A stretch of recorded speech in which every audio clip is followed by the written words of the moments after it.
পঞ্চগড়ের বোদা উপজেলায় পরকীয়া করতে এসে ধরা পড়েছেন শেখ রেজওয়ান আহমেদ নামের এক পুলিশ সদস্য। শুক্রবার ভোরে বোদা উপজেলার গরুহাটি এলাকায় এক গৃহবধূর বাড়ি থেকে স্থানীয় বাসিন্দারা তাকে আটক করে থানায় খবর দেয়। বিকেলে তাকে থানা থেকে প্রত্যাহার করে পুলিশ লাইনে পাঠানো হয়।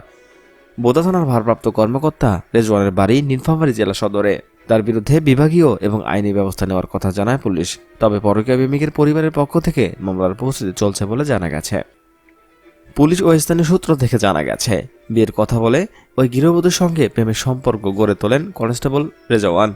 মাঝে মধ্যে তিনি ওই গৃহবধূর বাড়িতে যান। বৃহস্পতিবার গভীর রাতে তিনি ওই গৃহবধূর সঙ্গে দেখা করতে গিয়ে স্থানীয় বাসিন্দাদের হাতে আটক হন। স্থানীয় ওয়ার্ড কাউন্সিলর আলম বলেন, ওই গৃহবধূর সঙ্গে বেশ কয়েকদিন থেকেই তার পরকীয় সম্পর্ক ছিল। বিষয়টি স্থানীয় বাসিন্দারা জানার পর তাকে হাতে নাতে আটক করে। এই ঘটনায় গৃহবধূর পরিবার থেকে মামলার প্রস্তুতি নেওয়া হচ্ছে।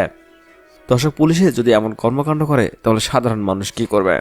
বিষয়টি নিয়ে আপনাদের মতামত জানতে চাচ্ছি। এখনকার মতো এখানেই শেষ। পরবর্তী আপডেট জানতে আমাদের সাথে থাকুন।